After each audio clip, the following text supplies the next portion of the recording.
Bueno, nuevamente, muy buenos días, buenas tardes, dependiendo bueno, hasta incluso buenas noches, dependiendo del lugar donde nos estén viendo. Mi nombre es Pablo Seminario, yo voy a ser el Sherman encargado en esta segunda charla. Eh, Quiero agradecerles por su participación en este primer Congreso Internacional de Matemática Pura y Aplicada que estamos organizando en la Universidad Nacional del Callao. Tengo el agrado de presentar como siguiente ponente al profesor catedrático Tomás Caraballo, de la Universidad de Sevilla, personalmente un gran amigo mío, de mucho respeto, de mucha trayectoria. Quiero incluso felicitarlo en nombre del comité organizador y en nombre de la Universidad Nacional del Callao, porque ha sido seleccionado, incluso ahora último, ha sido reconocido como un investigador influyente, uno de los investigadores más influyentes dentro del mundo de las matemáticas por la Universidad de Stanford, un estudio que hicieron en la PLOS Biology Journal. De mi parte, profesor Tomás, muchas felicitaciones por este reconocimiento. El profesor Tomás Caraballo es especialista en lo que son ecuaciones no autónomas, también en las ecuaciones estocásticas, y hoy día nos va a deleitar con una charla sobre justamente estas ecuaciones estocásticas con un impulso fraccionario, si no me equivoco, ¿no? Y un delay no acotado, una cosa de tipo que ahora vamos a comprender de mejor manera. Así que, profesor Tomás, tiene aproximadamente unos 45 minutos para su charla y luego pasar a las posteriores preguntas. Bienvenido y muchas gracias por estar aquí presente. Vale, muchas gracias. ¿Se ve bien la transparencia? En lo personal yo no lo llego a ver, ¿No? ¿no? A ver si puede presentar ahora. Creo que no está Espera un presentando. momento. Espera un momento. A ver. A ver. Ok.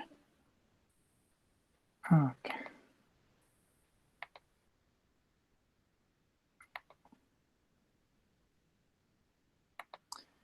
Espera un momento. Voy a intentar compartir toda...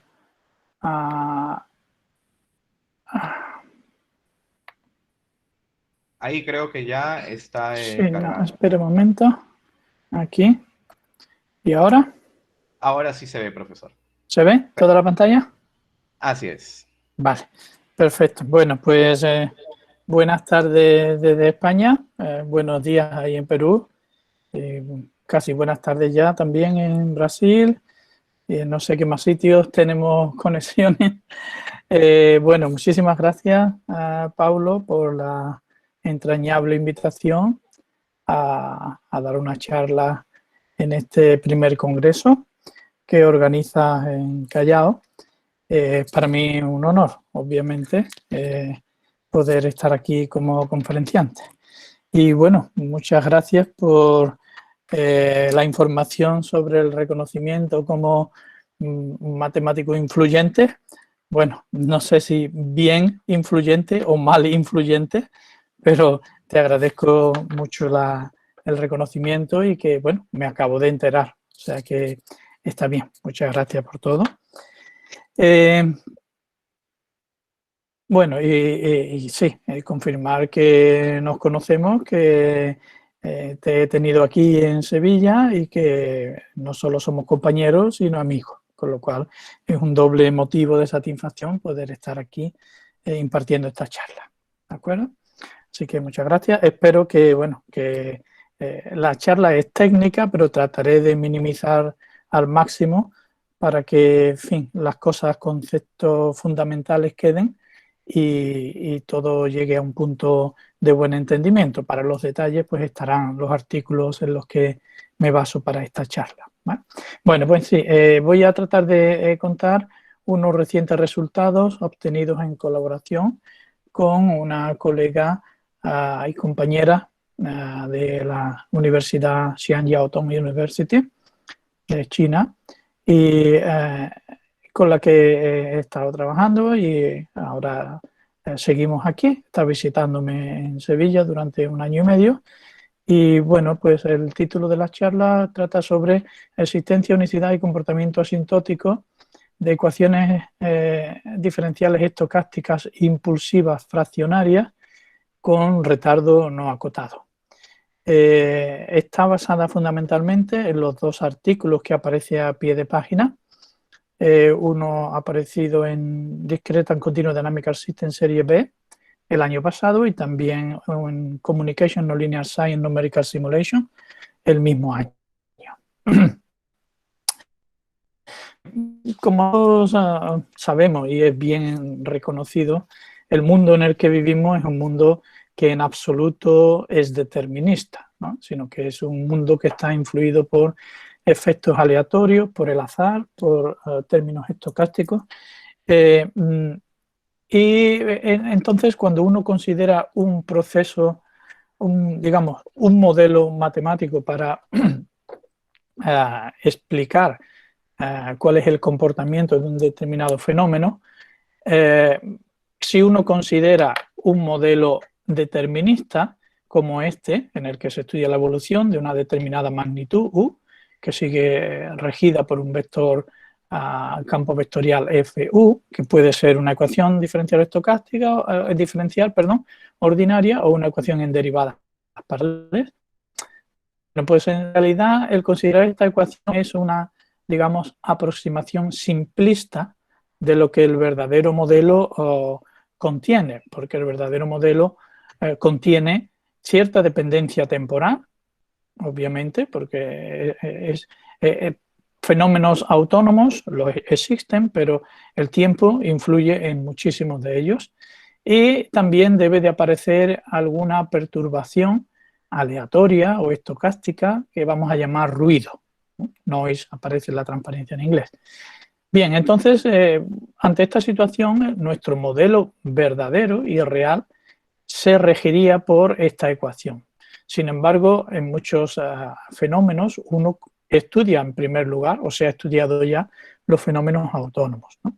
Entonces, ¿qué podemos decir en relación con estas 2 ecuaciones? Bueno, pues en primer lugar es que se nos plantea un problema, que es cómo debemos de escoger esa perturbación aleatoria o estocástica de manera que el modelo sea verdaderamente realista.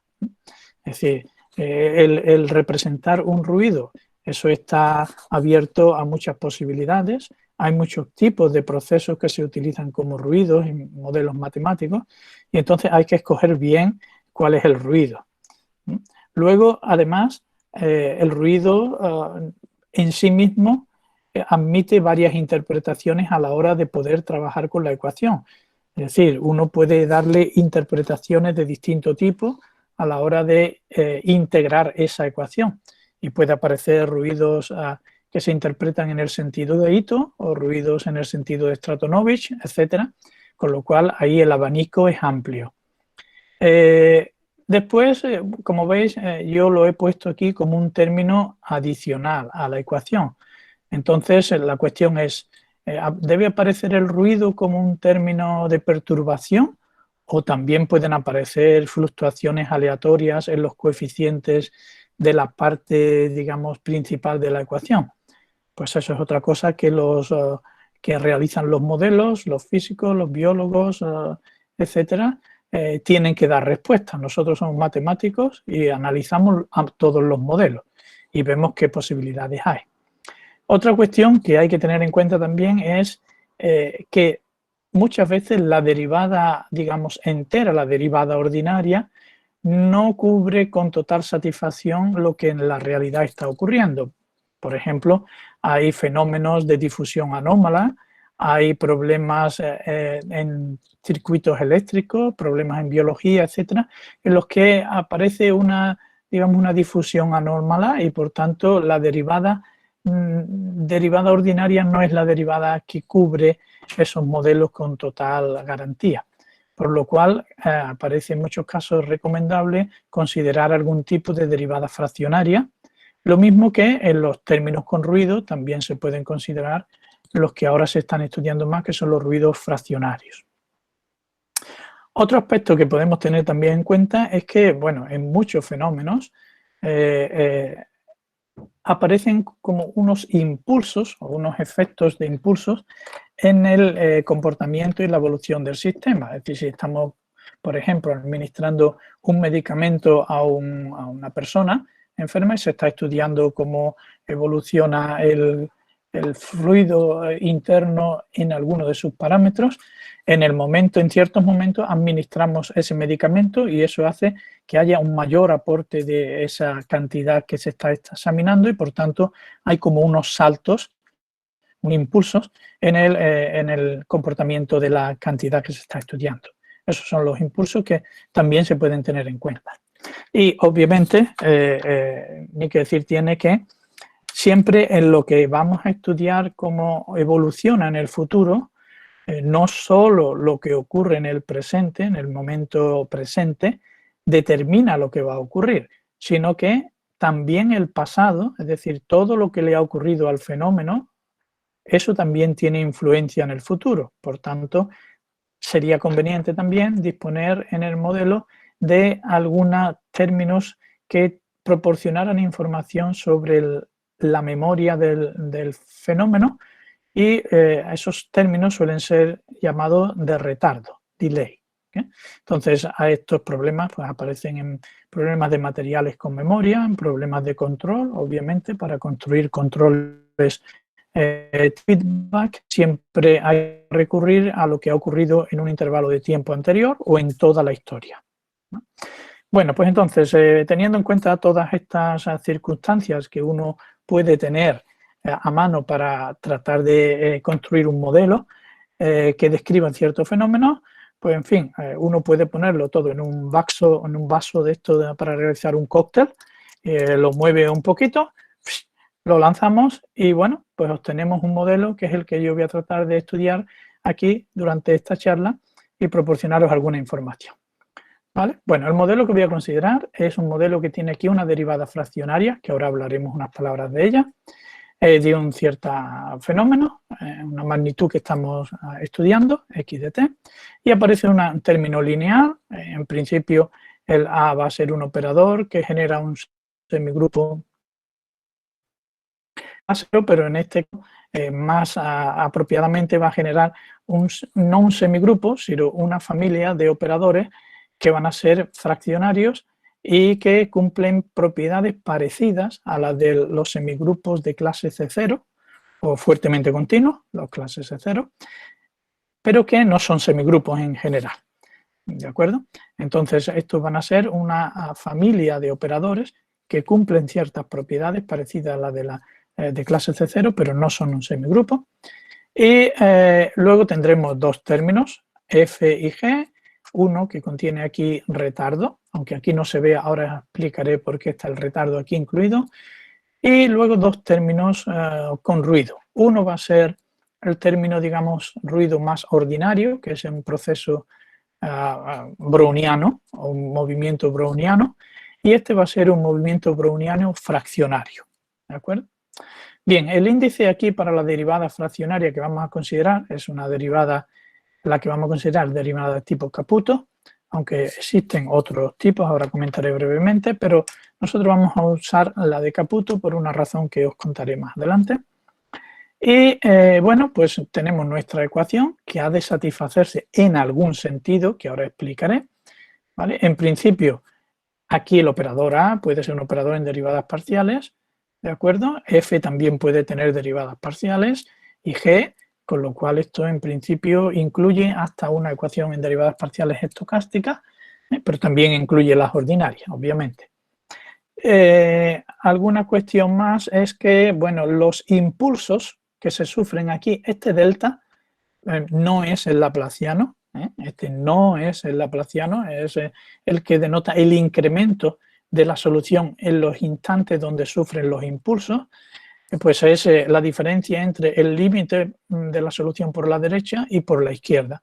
Y esa diferencia va a venir medida por una función de impulsos IK, que va a ser en principio una función continua y me va a decir en cada instante cómo se mide el incremento de esa solución que estoy buscando. ¿De acuerdo? Y obviamente, como os he dicho, que hay aquí que considerar unos retardos, pues eso hace falta conocer el valor de la solución para los valores anteriores al instante inicial 0. ¿De acuerdo? Porque vamos a querer resolver este problema a partir de 0 en adelante y necesitamos conocer los valores anteriores a 0 para que esta expresión tenga sentido. ¿De acuerdo? Bien, la sucesión, suponemos, de los impulsos que está ordenada y que es estrictamente creciente. Bueno, pues, ¿qué significa la notación x sub t? La notación x sub t es muy común, comúnmente utilizada en las personas que trabajan en ecuaciones con retardos y pues significa el trozo de solución desde menos infinito hasta el instante t. Es decir, x sub t es una aplicación de menos infinito 0 en el espacio donde uno va a estar trabajando, que está definida de la siguiente manera: x sub t en teta es x de t más teta. Así, cuando teta recorre desde menos infinito hasta 0, x más t recorre desde menos infinito hasta t. Luego, donde aparece x sub t, uno está considerando toda la información que tiene la solución hasta el instante t. ¿Vale? Esta manera de notarla es muy beneficiosa porque en esta formulación abstracta podemos considerar diversas clases de retardos. Podemos considerar el retardo constante, es decir, cuando aquí lo que hay sería f de t, x de t menos h, o que hubiese un retardo variable, esto sería un f de x t menos rho de t, es decir, un retardo que varía en el tiempo. También podría ser un retardo distribuido, quiere decir, viene dado por la integral desde menos infinito a 0 de un núcleo por los valores de x, etc. Entonces, cuando uno la estudia de esta manera la ecuación, lo que está dando resultados es para una gran variedad de posibles términos con retardo. ¿De acuerdo? Bien, entonces, como decía, estos son los datos de lo que aparece ahí, las funciones de impulso y las funciones de valores iniciales, porque ahora, como os he dicho, hay que fijar los valores en un intervalo anterior, desde menos infinito hasta 0, porque estamos considerando un retardo no acotado. Bien, entonces, así voy ahora a explicaros algunos preliminares para poder entender y llegar a dar la definición de la solución, etc. Bueno, la cuestión estocástica es muy rápida porque para esto necesitaría más de una charla poder explicar todo el marco adecuado. Pero bueno, de momento las ecuaciones estocásticas requieren de un espacio de probabilidad completo con una familia de sigma álgebras ft que es continua por la derecha y creciente. Y ahora consideramos dos tipos de ruidos. Un movimiento browniano cilíndrico, bueno, podéis pensar que es estándar, que no hay ningún problema para ello, y un movimiento fraccionario browniano también. Bien, lo fundamental es que estos dos tipos de procesos estocásticos se representan mediante que vienen dadas por movimientos brownianos fraccionarios y movimientos brownianos estándar de esta manera, con lo cual todo se reduce a utilizar las propiedades de los movimientos unidimensionales, tanto brownianos como browniano fraccionario. ¿Vale? Bueno, esto nos va a permitir poder interpretar los dos términos que tiene nuestra ecuación con el movimiento ordinario, browniano ordinario y el fraccionario. ¿De acuerdo? Si como veréis aquí aparece un término que depende del estado, aunque sea del estado pasado, y aquí no. Eso viene dado explícitamente por la definición de integral estocástica que vamos a usar. Entonces, este permite usar a que aquí aparezca el estado y este término en esa interpretación no lo va a permitir. Por eso aparece una función que solo depende del tiempo. Bien, las dos cuestiones fundamentales que vamos a usar para poder probar los resultados son dos propiedades que se conocen como isometría de Ito. En el caso de las integrales estocásticas ordinarias, pues se verifica que la esperanza esta E denota la esperanza, de la norma de esta integral estocástica, que no he definido lo que significa, pero eso es una variable, un proceso estocástico, ¿de acuerdo?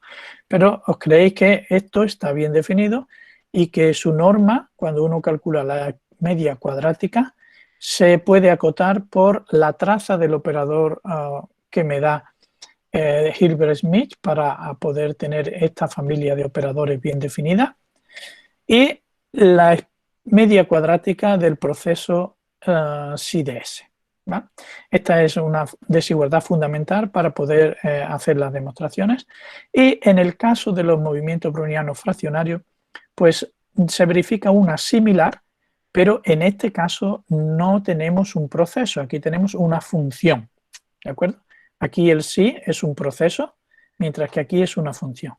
Y se verifica esta desigualdad, que en el caso particular de un medio, pues no vale porque me daría 0 a la derecha. En el caso particular de esto es estrictamente mayor que un medio. Bien. Bueno, eso es lo fundamental para poder interpretar la integral estocástica, pero ahora unas cuantas palabras sobre la derivada fraccionaria. Entonces, para definir la derivada fraccionaria, nosotros, os he dicho, vamos a usar la definición de derivada de Caputo. Existen otras, que son la derivada de Riemann-Liouville y muchas otras, pero la de Caputo tiene una ventaja que ahora os voy a decir. Entonces, para definirla, en primer lugar, hay que definir lo que se llama la integral fraccionaria de orden alfa, que tenéis aquí dada, integral fraccionaria de orden alfa entre 0 y t. El 0 no lo pongo, pero si hubiese otro número, pues se pondría aquí a la izquierda. Y fundamentalmente es la convolución de la función f con la función t elevado a alfa menos 1 dividido por esta constante. Esta constante es la función gamma de Euler, es gamma de alfa, que es la generalización del factorial. Bien, una vez que uno ha definido esta integral, que es una función más regular que f, porque es, digamos, es la convolución de f con este núcleo, se define la derivada fraccionaria de Caputo de orden alfa de la manera siguiente. Fijaros, en primer lugar tenemos que mirar el alfa entre qué número entero está comprendido. O sea, escogemos su parte entera menos 1 y su parte entera, o viceversa, estará entre un número entero y su anterior. Y entonces definimos la derivada fraccionaria de orden alfa como, primero calculamos la derivada de orden n y ahora calculamos la integral fraccionaria de orden n menos alfa. ¿De acuerdo? Entonces, esta es la definición de derivada fraccionaria. En el caso en que alfa esté entre 0 y 1, en este caso n vale 1 y por tanto la derivada fraccionaria de orden alfa va a ser primero derivo y ahora tomo la convolución para calcular la derivada fraccionaria de orden 1 menos alfa. Poniendo 1 menos alfa aquí, me queda menos alfa. ¿De acuerdo? Bueno, pues esta es la definición de derivada fraccionaria. Bien, una propiedad importante de esta derivada fraccionaria es que cuando yo tenga una constante, si f es constante, su derivada es 0. Por tanto, la derivada fraccionaria es 0. Eso, pues digamos, viene bien cuando uno trabaja con ecuaciones diferenciales, porque cuando uno quiere calcular puntos de equilibrio, pues son aquellos que anulan la derivada fraccionaria. Entonces uno busca aquellos puntos que anulen la parte derecha de la ecuación, digamos, y tiene los puntos de equilibrio al igual que en el caso estándar. Hay una función que juega un papel fundamental en el cálculo fraccionario, que es la función de Mittag-Leffler, que viene a ser una extensión de la exponencial compleja. Entonces, la función de Mittag-Leffler está definida como E alfa beta, es esta integral que aparece aquí, ¿de acuerdo? Entonces, en el caso en que cojamos beta igual a 1, pues a esa es la función E alfa de z, que es una función entera, y el caso en el que alfa igual a 1, alfa igual a 1, beta igual a 1, obtenemos como caso muy particular la exponencial, ¿vale? Esta es una función que va a jugar un papel fundamental a la hora de definir nuestras soluciones. Bien, un par de definiciones antes de pasar ya a los resultados que nos interesan de existencia, unicidad y comportamiento asintótico de las ecuaciones. Necesitamos decir quién va a ser el operador A para poder trabajar con él y definir los operadores alfa resolvente y los operadores solución fraccionaria, que son los que nos van a servir para poder definir la solución generalizada de nuestro problema. En primer lugar, un operador se dice que es sectorial si existen constantes, de manera que uno tiene que su espectro está contenido en este sector, por eso se llama sectorial. Y en segundo lugar, el operador resolvente, que no es más que el inverso de lambda i menos a, pues verifica que en norma está acotado por esta cota superior dependiendo de lambda, para cada lambda que no esté dentro de este sector. ¿Vale? Bueno, esta es la definición de operador sectorial. Y este operador sectorial, no necesariamente, pero los operadores sectoriales verifican esto, va a generar una familia de operadores que vamos a llamar soluciones fraccionarias de orden alfa, generadas por el operador A, si esta es una familia de operadores que son fuertemente continuos. Es decir, que para cada x fijo, t sub alfa de t de x converge a x cuando t tiende a 0. ¿De acuerdo? En norma, pero para cada x. No hay una convergencia uniforme. Esa es la convergencia fuerte. ¿Vale? Vale la identidad, pero no decimos nada de que sea un semigrupo. De hecho, no lo es en este caso. Y verifica que lleva el dominio del operador A en el dominio A y conmuta con el operador T sub alfa. Esto nos facilita que podamos exigirle además que para cada punto del dominio de A, T sub alfa de x sub 0 es la solución de la siguiente ecuación. Esta ecuación que aparece aquí, ¿vale?, tiene como solución t sub alfa t de x sub 0. Esto es fundamentalmente lo que verifica cuando uno tiene un semigrupo que genera una familia de operadores, un semigrupo C0, de clase C0 o fuertemente continuo, que t de t de x sub 0 es justamente la solución del problema derivada de u con respecto a t igual a a por u, ¿vale? Esto es lo que se verifica ser la solución de la ecuación derivada fraccionaria de alfa de orden alfa de x igual a de x. Entonces, esta solución es lo que generalmente se llama la solución generalizada o mild solution, ¿de acuerdo?, de la ecuación. Pero esta es lo que vamos a necesitar, ¿de acuerdo? Esta es la definición de familia, la familia de soluciones, operadores, soluciones fraccionarios generados por el operador A. Luego necesitamos otra definición que es la familia de la resolvente, alfa resolvente, generada por el operador A. Aquí A va a generar dos familias, T sub alfa y S alfa. Bien, en la definición primera incluyo aquellos operadores que vamos a hacer con los que vamos a trabajar, que son los que se llaman de tipo de analiticidad omega 0 teta 0. ¿Vale?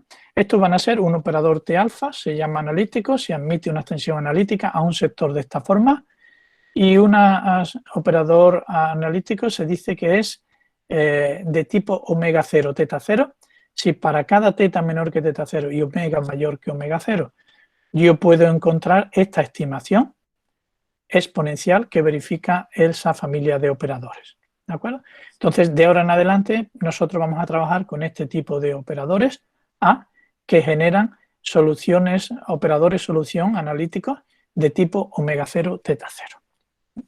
Bien, y finalmente podemos dar ya la definición de la familia S alfa. Luego, todo esto que parece aquí bastante abstracto, que lo es, va a quedar muy claro en la formulación del teorema y S alfa y T alfa va a tener una expresión muy clara usando la función de Mittag-Leffler.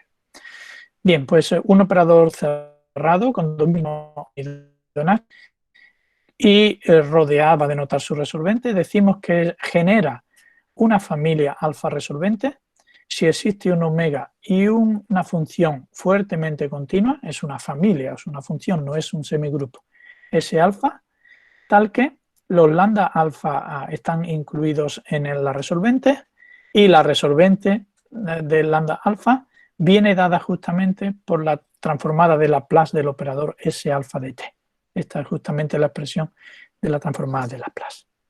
¿Vale? Bueno, pues con esas dos semigrupos os pongo aquí unas propiedades curiosas e importantes en las demostraciones, pero que no me va a dar tiempo de explicar en las demostraciones, por lo cual no se va a ver dónde se utiliza, pero sí tienen un significado muy curioso, y es que os he dicho que T sub alfa y E alfa no son semigrupo, pero estas propiedades nos vienen a decir que cuando H es pequeño, T alfa de TH, o sea, hay una convergencia en norma de T alfa H a TH.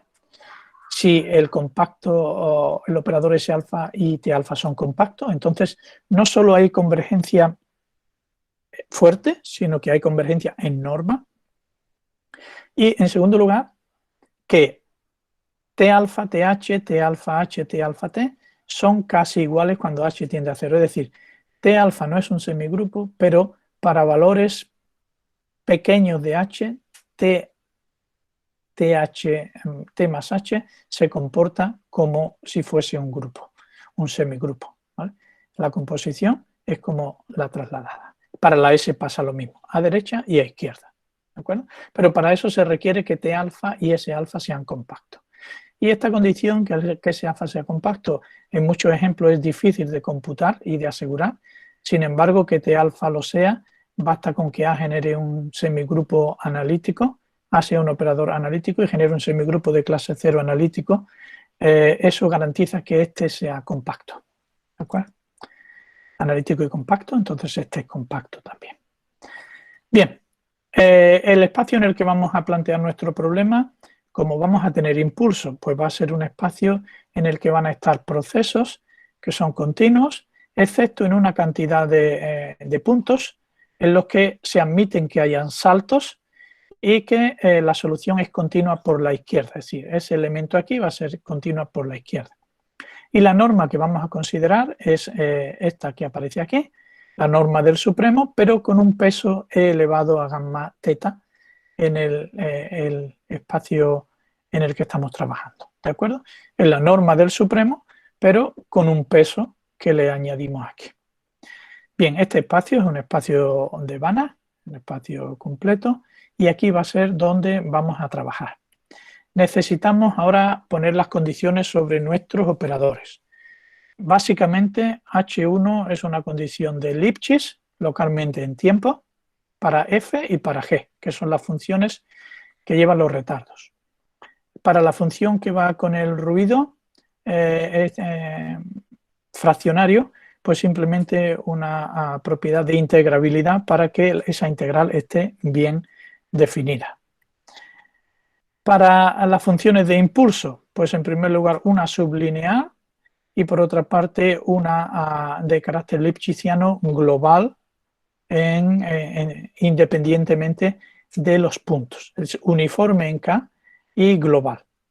Y una condición sobre los instantes de tiempo es que, bueno, la diferencia de dos de ellos consecutivos no vaya a cero ni se vaya a infinito. Es decir, que la distribución de los instantes en los que hay impulso está acotada inferiormente y superiormente. ¿Vale? Bien, pues con eso ya podemos pasar a dar la interpretación de la solución de nuestro problema. ¿Qué vamos a entender por una solución de nuestro modelo que tenía tantas cosas? La derivada fraccionaria, tenía el proceso con retardo, tenía los impulsos, los ruidos estocásticos fraccionarios y ordinarios. Bueno, pues no podemos dar otra definición en principio y en este momento que la de solución generalizada o mild solution. ¿Y una mild solution qué va a ser? Pues va a ser una función x que en los instantes anteriores al instante inicial de tiempo, que es 0, es conocida por el dato inicial phi de t, Ese dato inicial lo cogemos en el espacio de fase que hemos estado definiendo anteriormente y que satisface la ecuación integral siguiente. Esta ecuación integral involucra los dos operadores T alfa y S alfa y está definida por cada intervalo en los que se producen los impulsos. Entonces la solución verifica que para los tiempos negativos vale phi de t. Ahora, en el intervalo 0t-1, que es donde se produce el primer impulso, pues verifica esta ecuación integral, es decir, x de t es igual que t alfa de t, phi de 0, s alfa t menos s, f, s alfa, s alfa. Si fuese el mismo operador aquí, en el caso en que A genere un semigrupo S0, y aquí sería T de T, T de T, y T de T, y T de T. Y acabaríamos. Eso sería la solución a Mile o solución generalizada. En este caso, como tenemos derivadas fraccionarias, hay que involucrar a las dos familias de operadores, ¿vale? Entonces, en el primer intervalo tenemos esto. Para el segundo intervalo tenemos que incrementar y tener en cuenta el salto que ha experimentado la solución al pasar por el T1, que es este, y de nuevo se verifica la ecuación, etcétera. Así hasta llegar al último intervalo. ¿De acuerdo? Bien, ¿por qué tenemos que poner T alfa y S alfa? Bueno, la explicación viene en la siguiente transparencia. En esta desgloso cuál es la definición de T alfa y S alfa. T alfa viene definido como la función de Mittag-Leffler E1 para el A elevado a alfa, que tiene esta expresión. Y la S alfa está de aquí, ¿vale? Con lo cual, nosotros si cogemos un operador adecuado que sea de tipo teta 0, omega 0, la formulación de solución generalizada viene dada de esta forma, donde S alfa y T alfa tienen esta forma particular. ¿De acuerdo? Bien. ¿Por qué debemos de involucrar a T alfa y S alfa en la definición de solución generalizada? Bueno, la respuesta es muy sencilla para aquellos que saben calcular derivadas fraccionarias. Si cogemos una ecuación diferencial ordinaria con derivada fraccionaria, que sea menos una constante por I de t más f de t, esta ecuación se puede resolver directamente usando los métodos para resolver ecuaciones fraccionarias, que es tomar la integral, la transformada de Laplace y luego la inversa. Haciendo ese proceso, uno obtiene que la solución I de t se escribe de esta manera, donde esta es la función de Mittag-Leffler y esta es la otra función de Mittag-Leffler. Es simplemente hacer las cuentas y sale eso. Bien, entonces esta parte de aquí coincide exactamente con T alfa de t y esta parte de aquí no es T alfa de t menos S, que es lo que saldría en el caso ordinario, sino que es justamente S alfa de t menos S. Por eso hay que tener en cuenta esas dos funciones. Bien, pues entonces ya estamos en condiciones de poder garantizar la existencia de unicidad de solución de nuestro problema, bajo las condiciones que hemos mencionado anteriormente, de carácter lipschitziano para los operadores, de continuidad para los términos de impulsos, etcétera. Y si el operador A es de tipo de analiticidad omega 0 teta 0, entonces, en el caso en que T alfa y S alfa sean compactos, es decir, esos operadores que hemos definido ahí sean compactos, pues para cada dato inicial que tomemos en PC y cada instante T fijo, el problema posee al menos una solución generalizada en el intervalo menos infinito T.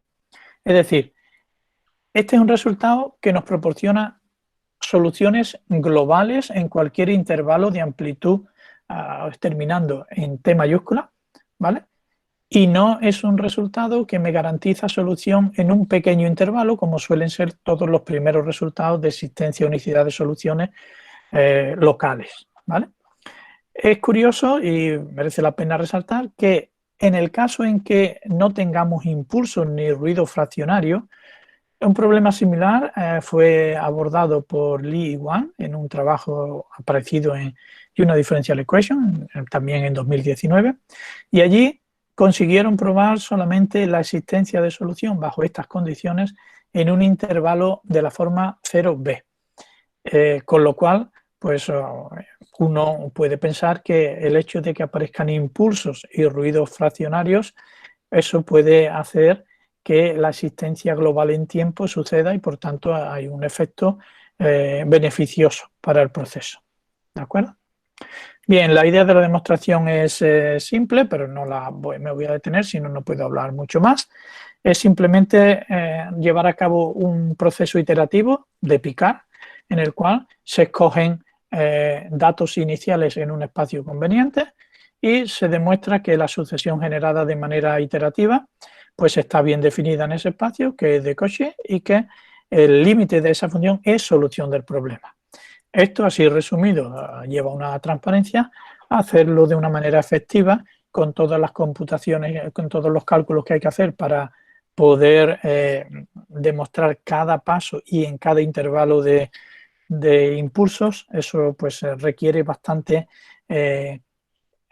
trabajo de manera de cálculo y de manera técnica. Y ahí es donde juega el papel fundamental las dos propiedades que os puse de los isometría de Ito y la otra propiedad para los ruidos fraccionarios. Bien, una vez que tenemos la existencia de al menos una solución, pues se puede demostrar también bajo las mismas hipótesis que no solo ocurre eso, sino que hay una propiedad de dependencia continua respecto de los datos iniciales y como consecuencia la unicidad de solución MAI. El resultado viene en este teorema. Si tenemos dos soluciones de nuestra ecuación correspondiente con dos datos iniciales, uno puede estimar la diferencia de los arcos de solución x sub t e y sub t, los segmentos desde menos infinito hasta t, y obtiene que la diferencia media cuadrática es menor que esta cantidad, que depende de phi menos phi bar phi, digamos, ¿de acuerdo? Con lo cual, para cada t fijo, esto, si phi está cerca de este otro dato inicial, estos dos están cerca y por tanto se tiene la dependencia continua. Si tengo el mismo dato inicial para las dos, si tuviese dos soluciones correspondientes a un dato inicial, aquí aparecería phi menos phi, que me da 0. Por tanto, tengo la existencia de unicidad y dependencia continua respecto a los datos iniciales. Ahora necesitaríamos estudiar el comportamiento asintótico. Solamente voy a explicar cómo se hace. Para ello, para estudiar el comportamiento asintótico, pues tendríamos que poder garantizar que la solución está definida en todo 0 más infinito. Entonces, para poder tener esa garantía, hace falta exigirle a los operadores, al operador A y consecuencia a los operadores T alfa y S alfa, unas condiciones adicionales. La primera condición es que el operador solución fraccionaria T alfa esté acotado exponencialmente, decreciente, y para el S alfa también. Esa es fundamental. Las otras son no tan importantes, pero aquí lo que exigimos es que ahora la constante de Lipschitz no dependa del tiempo, sino que sea uniforme. Y para f en 0 y g en 0 que haya una condición de integrabilidad. Para la h se le exige un poco más de restricción. Antes se le exigía que fuese solamente la integral finita, ahora hace falta que sea con un peso exponencial, que sea finita, con lo cual esto tiene que ser subexponencial. Y el caso de la función de impulso, pues se le pide que sea sublineal, aunque se puede demostrar también en otro caso, pero por simplicidad en la demostración. Bien, pues bajo estas condiciones, entonces se verifica que existe una única solución del problema y está definida en todo 0 más infinito. Es decir, si nosotros imponemos ahora la condición C1, que implica que T alfa y S alfa estén acotados exponencialmente con una exponencial negativa, entonces la solución pues es única y está definida en todo 0 más infinito. Y podemos demostrar un resultado, no diría llamarlo un resultado de estabilidad, porque aquí lo que se consigue demostrar es un resultado de decaimiento de las soluciones a 0 cuando t tiende a infinito, pero el cero no es solución de la ecuación. Nuestra ecuación no verifica que el cero es solución, con lo cual no podemos hablar de estabilidad del cero, sino que lo que hay es un decaimiento de las soluciones a cero. Entonces, para ello necesitamos escoger nuestro peso gamma que aparece en la norma del espacio PC, mayor que mu, que es la constante de decaimiento que acota a los operadores T alfa y S alfa, y también que esta cantidad sea positiva. Esta cantidad involucra a términos que están relacionados con las funciones que tienen retardo en F, la función que tiene retardo en G, la constante de derivada fraccionaria, el P, y la traza, que es la magnitud del ruido. Entonces, esta constante, si esta constante es suficientemente pequeña, lo que involucra que algunos términos aquí sean pequeños y otros puedan ser grandes, pues entonces tenemos que, para cada dato inicial, la solución decae a cero de manera exponencial, ¿vale? Ese es un primer comportamiento. Bueno, muy brevemente ahora, solo un par de minutos, aunque tendría para más cosas que contar, pero los voy a resumir. Todo el estudio que hemos realizado está hecho para derivadas fraccionarias entre 0 y 1 medio, pero el alfa tiene perfecto sentido entre 0 y 1 para todas las definiciones. Entonces, ¿qué ocurre en este caso? Bueno, pues en este caso ocurre que no podemos aplicar al modelo anterior nuestros deseos de poder decir algo. Sin embargo, necesitamos poner unos términos más regulares en el modelo estocástico. Es decir, si consideramos en lugar de f, pues la integral fraccionaria de f, que es una función más regular porque involucra una convolución, también lo ponemos aquí y aquí en todos los términos. Entonces, este problema sí que podemos tratarlo de una manera más simplificada, porque para ese modelo la solución generalizada es justamente lo que nosotros hubiésemos querido en el otro, que solamente apareciera aquí el operador T sub alfa. Entonces, para ese modelo, la solución generalizada viene dada por esta expresión que está aquí. Y entonces, para este modelo, y con esta transparencia ya termino, no os doy más detalles de todo lo que viene, la existencia de solución generalizada, pues es, digamos, es un caso más sencillo que el que hemos estudiado antes, porque aquí todas las estimaciones se llevan a cabo con el T alfa y no con el T alfa y con el S alfa. Por tanto, la existencia y unidad de solución generalizada, eso se lleva a cabo de manera similar, incluso más sencilla. La unicidad y la dependencia continua respecto de los valores iniciales también, esa también se verifica de manera inmediata. Y en cuanto al comportamiento asintótico, pues en este caso resulta que uno puede demostrar, en lugar de la convergencia a cero de las soluciones, pues la existencia de una bola absorbente. Quiero decir, existe un conjunto, una constante, de manera que la bola de radio, esa constante, acaba absorbiendo cualquier solución que empieza en cualquier dato inicial. Después de un cierto tiempo, toda la solución cae dentro de esa bola. Eso nos da una idea de que quizás uno pueda obtener también sistemas conjuntos a través. Entonces, para estudiar ese comportamiento hace falta, bueno, pues que haya una propiedad de carácter de compacidad asintótica. Bueno, pues en ese caso y en este trabajo que os menciono aquí, ahí está realizado un estudio en el que efectivamente se puede demostrar que existen conjuntos atrayentes que en algún caso particular, en el caso particular en que uno tenga unas restricciones adicionales sobre los operadores que aparecen en el modelo, pues pasan a convertirse en, digamos, conjuntos atrayentes de un solo punto, con lo cual toda la dinámica del sistema va conducida hacia ese punto que digamos, no es un punto estacionario porque no es solución del problema, pero sí que atrae a toda la dinámica del problema. Y nada más, no quiero tomar más tiempo, así que muchísimas gracias por vuestra atención, espero no haberos aburrido mucho aquí en España pues la gente se hubiese tomado una buena siesta. No sé si ahí también alguno se la habrá tomado, pero os agradezco y para mí un gran honor estar aquí y dejarme que os cuente estos estudios sobre derivadas fraccionarias, estocásticas y con más ingredientes. Muchas gracias. Muchísimas gracias, profesor Tomás Caraballo, por su presentación. Realmente se nota que es un trabajo contundente, ha tratado de resumir tantas cosas importantes en este tipo de estudio de ecuaciones. Ya las ecuaciones estocásticas causan una dificultad. Ahora sumarle el impulso fraccionario, este tipo de derivación fraccionaria causa también es otro ingrediente más, como menciona, ¿no?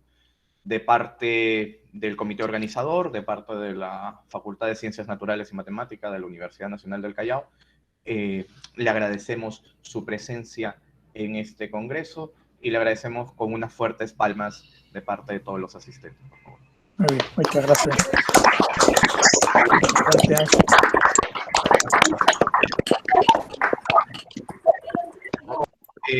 Siguiendo con lo que vendría a ser el programa, pasamos a la sección de preguntas o comentarios. ¿Hay alguna pregunta, alguna consulta? Quien quiera realizar alguna pregunta puede abrir el micrófono y realizar la pregunta. Le pediría de que primero levanten la mano para señalarlo, o en su defecto podrían escribirlo mediante el chat del Google Meet. ¿Hay alguna pregunta, consulta, comentario?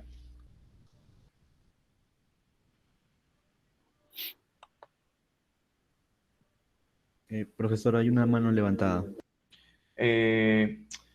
Sí, Juan Carlos, puedes realizar tu pregunta si deseas escribiendo o aperturando el micrófono. Hola. Primero que todo, gracias por la presentación.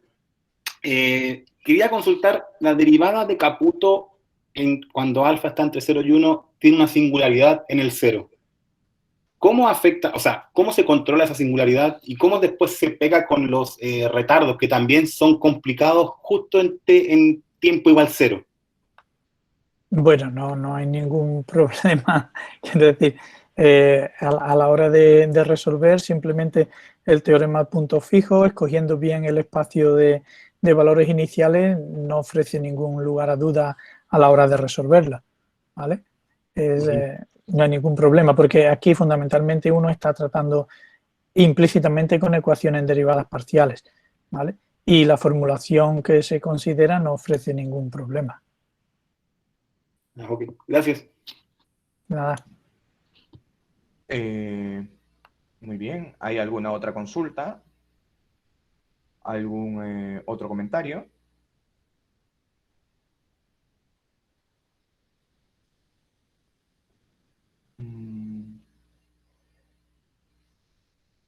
Profesor Tomás, una consulta. En el caso de que alfa... ¿Ha levantado usted la mano? Disculpa. No, es broma. En el caso de que alfa sea igual a 0, sí. O sea, en el caso que se pierde esto de la derivación fraccionaria, se conocen ya resultados con respecto al atractor, al decaimiento exponencial, ¿no? Ahí sí se tiene que el 0 es solución. O sea, de que es punto fijo. No, ¿qué te refieres? ¿Cuando alfa es 0? Sí, cuando no considero las derivaciones. Porque quería preguntarle si se ha estudiado ya el comportamiento de la semicontinuidad, en algún sentido de que ese exponente fraccionario va yendo, por ejemplo, con alfa igual 1 sobre n. Pero escúchame, si tenemos alfa igual a 0, no tengo ecuación diferencial. A ver, espera, es verdad. ¿Tú te refieres si tengo alfa igual a 1? Alfa igual a 1, perdón. Sí, pero lo que yo quería saber era si se ha hecho ya el estudio del comportamiento de la semicontinuidad con relación a esa propiedad que tiene tipo de atractor, ¿no? Ese singleton que dijo, ¿no? De que el 0 no necesariamente es solución. Bueno, un momento, es que no es un atractor. Es decir, en el caso alfa distinto de 1, ¿vale? Ahí conseguimos demostrar que existe un conjunto atrayente que es compacto, ¿vale? Pero no es invariante. Ah, ok. ¿Vale? No es invariante. Esto es una cuestión fundamental porque Bueno, eso no te garantiza la unicidad del atractor, de que haya un único atractor, ¿vale? Entonces, eso además está hecho en este caso, y en el caso igual a 1, con alfa igual a 1, es cierto también, pero no creo que se pueda demostrar la invarianza tampoco. Se puede llegar a realizar el mismo estudio, ¿vale? Pero no se llega a un concepto, digamos, de atractor en ecuaciones estocásticas en el sentido L2, en media cuadrática, ¿vale? No es en modo alguno, es decir, no hay resultados. Hay resultados cuando uno tiene ecuaciones aleatorias, ¿vale? Sistemas dinámicos aleatorios. Entonces, ahí sí está el concepto de atractor aleatorio, pero para las ecuaciones, cuando son realmente estocásticas, que no se pueden traspasar a ecuaciones aleatorias, no hay un concepto de atractor que atraiga lo que es el flujo dado por un semigrupo, ¿vale? Aquí se demuestra que coges cualquier solución y esta solución es atraída hacia tal sitio, ¿vale? Pero no que empezando en un acotado, por ejemplo, uniformemente desde un tiempo en adelante todas las soluciones del acotado están dentro. ¿Entiendes lo que es la teoría de atractores? No es uniformemente en acotado, es, digamos, puntualmente, punto a punto. Ya, entiendo. Ni en el caso alfa igual a 1, ¿no? Se tiene una teoría. O sea, al margen de la No, tampoco en el caso alfa igual a 1. Ok, muy bien, profesor. Bueno, esa era mi consulta, no es que sea especialista en esa área, pero eso realmente se nota que hay bastantes cosas todavía por hacer y trabajar. Sí. Si no hay ninguna pregunta más. Hay otra mano levantada, profesor. A ver, ¿quién comentó que quiere hacer una pregunta? Rodiac. Muy bien, Rodrigo. Buenas Hola, tardes, Rodiac. profesor Tomás, ¿cómo está? Hola, Qué Rodiac, gusto. ¿qué tal? Aquí yo siempre con las dudas, ¿no? Pues mi pregunta va, profesor, en el sentido de que si el A, que es el generador infinitesimal, dependiese del tiempo, ¿se podría hablar de que existe algún cierto tipo de proceso? Pues eso lo desconozco totalmente porque mi incursión en las derivadas fraccionarias comenzaron hace poco y de momento solamente hemos considerado operadores que generan esta familia T sub alfa y S alfa y por tanto no son de evolución, quiero decir, es como en el caso del semigrupo que generado por un operador A, ¿no? El semigrupo de clase C0, ahí en el caso en que A depende de T hay semigrupos de evolución. Pues aquí yo desconozco si lo hay, imagino que debe haber, pero yo no lo he trabajado. Con esto, porque nosotros, digamos, el carácter no autónomo lo teníamos más que asegurado con el retardo y con las ecuaciones estocásticas, con lo cual todavía no nos ha dado tiempo a poder encauzar una investigación que considerara esa posibilidad. Así que bienvenido al club. Sí, pues ahora estoy entrando en esa área y entonces siempre estoy Sí, con esa idea de que... No te puedo dar más información porque lo desconozco realmente, ¿vale? Entonces, en la parte de que ese operador no es un semigrupo, es porque falla en la propiedad de semigrupo, ¿no? Falla la propiedad de semigrupo. En una de las transparencias está puesta la expresión que tiene justamente... ¿se está todavía compartiendo mi pantalla? ¿Sí? Sí. ¿Se ven las transparencias? Se ve. Sí, pues aquí lo tienes. O sea, el T alfa T, ¿vale? Tiene esta expresión. Entonces, si tú pones un T más S, Sí. ¿vale? Te queda un E elevado a lambda T más S dentro, pero eso no te da una composición. No da. Porque está dentro de la integral. Ahí está el detalle. Claro. Entonces no se puede Es que reproducir es la función Mittag-Leffler de AT alfa, claro, ese es el problema. Entonces, no es que no pudiera hacerlo, no, es que no lo es directamente. Bueno, la intuición se perdió ahí. Efectivamente. Muchas gracias, profesor. Un gusto de A conversar ti, con Rodias, usted. un saludo, un abrazo. ¿Hay alguna consulta más? ¿Algún comentario más? ¿Pregunta?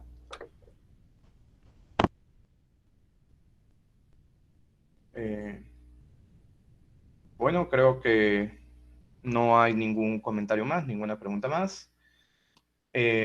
Nuevamente, profesor Tomás, muchísimas gracias por su presentación. Realmente Gracias. ha sido muy interesante, de un gran impacto para todavía seguir estudiando este tipo de ecuaciones dentro de las ecuaciones estocásticas. Y muchas gracias por haber aceptado la invitación en participar en este Muchas primer gracias evento a ti. internacional. Realmente que es muy grato tenerlo aquí y siempre conversar con usted. Muchas gracias por todo. Nuevamente quisiera despedirlo con unos fuertes aplausos por parte de los participantes, por favor. Muy bien, muchas gracias a ti por la invitación. Gracias a todos. Gracias. Muchas gracias. Para continuar con el programa, por la tarde, más o menos a las 2 de la tarde, si no recuerdo mal, tenemos las siguientes palestras de este primer día de este evento internacional. Va a estar el profesor Alan Chan hablando sobre el problema de Kakeya, de la aguja de Kakeya, si no me equivoco, sobre conjuntos rectificables. Y también va a estar la profesora Jacqueline Mezquita, que va a hablar sobre las ecuaciones diferenciales funcionales, ¿no? Medibles, también con delay, un delay infinito que dependiente del tiempo, ¿no? Entonces, esas palestras las vamos a tener por la tarde, todavía dentro de 1 hora y media, 2 de la tarde, hora Perú, GMT-5. ¿Okay? Muchas gracias conmigo y los invitamos para que continúen con este ciclo de seminarios por la tarde y en los posteriores días del evento, que son durante 3 días. En nombre del comité organizador, en nombre de la Universidad del Callao, les agradecemos su presencia. Muchas gracias, profesores, por la participación. Gracias. Gracias.